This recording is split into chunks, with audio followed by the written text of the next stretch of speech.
অভিযোগের তীর কার দিকে, কেন, কারা ছুটছে, এর মধ্যে বাস্তবতা আছে কিনা? প্রিয় দর্শক শ্রোতা, আসসালামু আলাইকুম এবং অফুরন্ত শুভকামনা সবার জন্যে। এনসিপি নেতা নাসিরুদ্দিন পাটোয়ারি গতকাল দ্বিতীয় দিনের মতো তার উপর হামলা হলো। রাজধানীর হাবিবুল্লাহ বাহার কলেজে গতকাল সকাল 11:30 বা 12টার দিকে দ্বিতীয় দফায় হামলা হলো নাসিরুদ্দিন পাটোয়ারির উপর। এর আগে 23 জানুয়ারি শুক্রবার সিদ্ধেশ্বরী এলাকায় রাজধানীর তার উপর আরেকবার হামলা হয়েছিল। তিনি যেই গলিটিতে প্রচার কার্য চালাচ্ছিলেন সেখানে তার উপর নোংরা পানি এবং ডিম নিক্ষেপ করা হয় শুক্রবার, আর গতকাল ছিল মঙ্গলবার। সো মাঝখানে 3 দিনের ব্যবধানে আবার তার উপর হামলা হয় গতকাল। তো গতকাল যে হামলাটি হয়েছে আমরা অনেকেই সেই ভিডিও দৃশ্য দেখেছি, যেটি খুবই চরম মাত্রায় অসভ্যতা বলতে হয়। তো কারাই হামলা করেছে নানা প্রশ্ন উঠেছে, এবং সকালেই সঙ্গে সঙ্গে হামলার পরপর এনসিপি নেতা দক্ষিণাঞ্চলের মুখ্য সমন্বয়ক হাসনাত আবদুল্লাহ তার ফেসবুক পোস্টে তীব্র প্রতিক্রিয়া ব্যক্ত করলেন।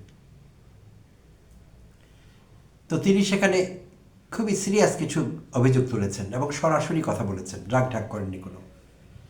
ছাত্র দলের কথা উল্লেখ করেছেন, ছাত্র দলই হামলা চালিয়েছে, এবং শেষে তিনি ঢাকা 8 আসনের ভোটারদের প্রতি আহ্বান জানিয়েছেন কিছু গুরুত্বপূর্ণ সিদ্ধান্তের বিষয়ে, আর সেটি তো নিশ্চয়ই ভোট দেয়া।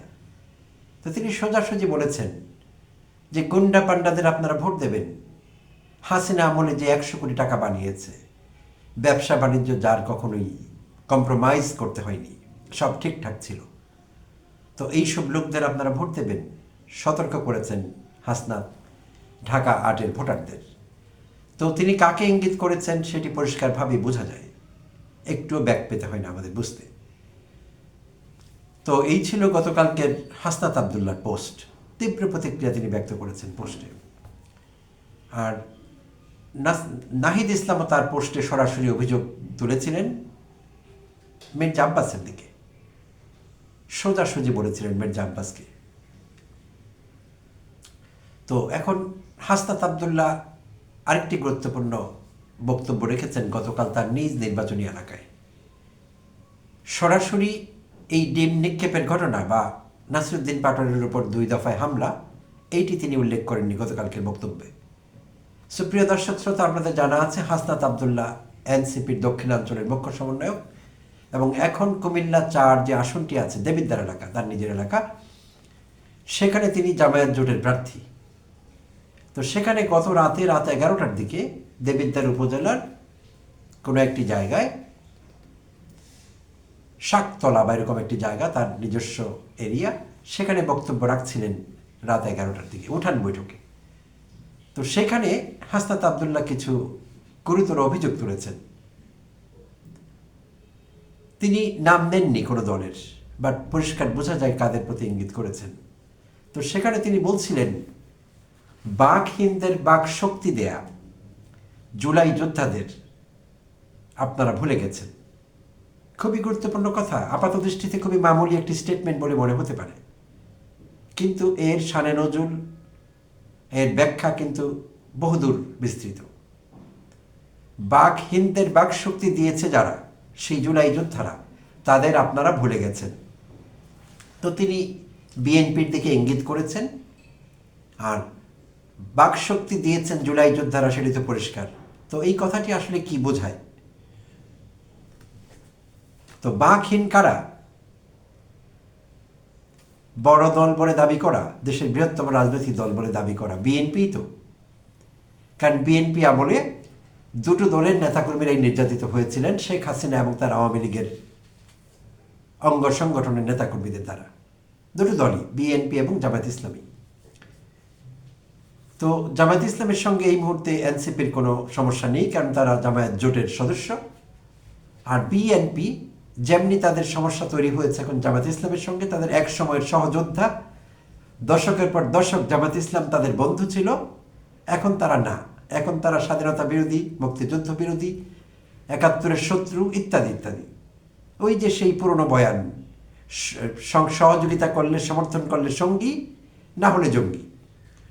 তো বিএনপির চোখে জামাত ইসলাম এখন জঙ্গি। তো এখানে কোনো রাস্তা নেই, এই দলটিকে ছোট করবার জন্য তারা নিচ্ছেন না, এখানে কোনো পথ নেই, সেই তারা বেছে নিচ্ছেন না। তো যাই হোক, এখন হাসনাত গত রাতে যে কথা বললেন, এইটি বিএনপির প্রতি তিনি ইঙ্গিত করেছেন যে বিএনপি একসময় বাকহীন ছিল। কারণ আমরা এই দেশেই মানুষ সবাই আমরা দেখেছি 15 বছর শ্বাস ফেলতে পর্যন্ত পারেনি বিএনপি, বাড়িঘরেই থাকতে পারেননি তারা। লাখো নেতাকর্মী বাড়ির বাইরে ছিলেন, অন্য শহরে ছিলেন, অন্য জেলায় ছিলেন, জানি আমরা এগুলো। তো তার মানে তারা শ্বাস ফেলতে পারেননি। আর যেই নেতার দিকে এখন এনসিপি তরুণ নেতৃত্বের আঙুল উঠছে, মির্জা আব্বাস, ঢাকা 8-এর বিএনপি দলীয় প্রার্থী, হেভি ওয়েট প্রার্থী বলা হয় তাকে। আর তার শক্তি সামর্থ্য বিবেচনায় সেটি ঠিকই আছে বলা।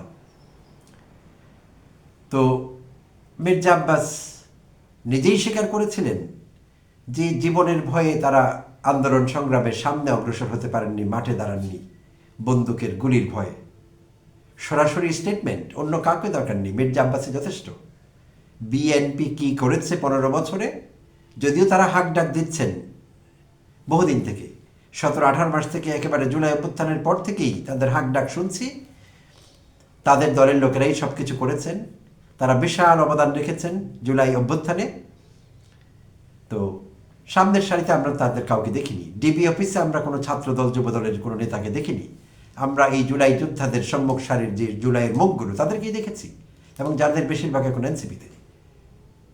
কোনো সাহসী বীরোত্তম বীর প্রতীক ছাত্রদল যুবদলের বা বিএনপির মূল দলের কাউকে আমরা দেখিনি। হ্যাঁ, আমি অস্বীকার করছি না তাদের একাংশ ছিলেন না জুলাই অভ্যুত্থানে, ছিলেন কোথায়? নিরাপদ দূরত্বে, পেছনে। আগে ছিলেন হাসনাত আবদুল্লাহরা, নাহিদ ইসলামরা, সার্জিস আলমরা, নাসিরুদ্দিন পাটোয়ারিরা, এরাই ছিলেন আগে। এরা জীবনের ঝুঁকি নিয়েছিলেন। আসিফ মাহমুদ এতে অন্তর্ভুক্ত, আরও অনেকেই আছেন। এদেরকে আমরা বারবার দেখেছি, এদের মুখই দেশের মানুষের মনে আছে। তো যাই হোক, বিএনপি ক্রেডিট নিতে চায়, চেষ্টা তারা করতেই পারেন, ঠিক আছে সেটি। তো এখন জুলাই যোদ্ধাদের সঙ্গে তাদের যে অবস্থা, জামায়াতের সঙ্গে ছিল এবং এখনও আছে, ভয়ঙ্কর অবস্থা, প্রতিদিনই বাড়ছে। উত্তেজনার ব্যারোমিটার থামানোই যাচ্ছে না কোনোভাবে, ঊর্ধ্বগামী সূচক। এবং তারা একসঙ্গে অর্কেস্ট্রেটেড ওয়েতে তারা অ্যাটাক করছেন দেখা যাচ্ছে। একই সঙ্গে বলছেন প্রত্যেক নেতা, 71 নিয়ে কথা বলছেন, মুক্তিযুদ্ধ নিয়ে কথা বলছেন। 71কে তারা এখন সমুন্নত করছেন, 71কে মাথায় রাখবো, 71 এই 71 সেই। এইটি বিভিন্ন মহলে সন্দেহের সৃষ্টি করে। কেন করে? আমরা তো জানি বিএনপি মুক্তিযোদ্ধাদের দল, মুক্তিযোদ্ধারা আছেন এই দলে। আর বিএনপির প্রতিষ্ঠাতা প্রয়াত রাষ্ট্রপতি শহীদ জিয়াউর রহমান, তিনি একজন মুক্তিযোদ্ধা, মুক্তিযুদ্ধের ঘোষক। সো তাদের কেন বারবার 71 মনে করিয়ে দিতে হবে মানুষকে? সো এটি নতুন করে সন্দেহের উদ্রেক করে বিভিন্ন মহলে। তারা নিজেরাই নিজেদের ক্ষতি করছেন, তাদের বিষয়ে লোকের প্রশ্ন তারাই উদ্রেক করছেন, নানা রকম প্রশ্নের।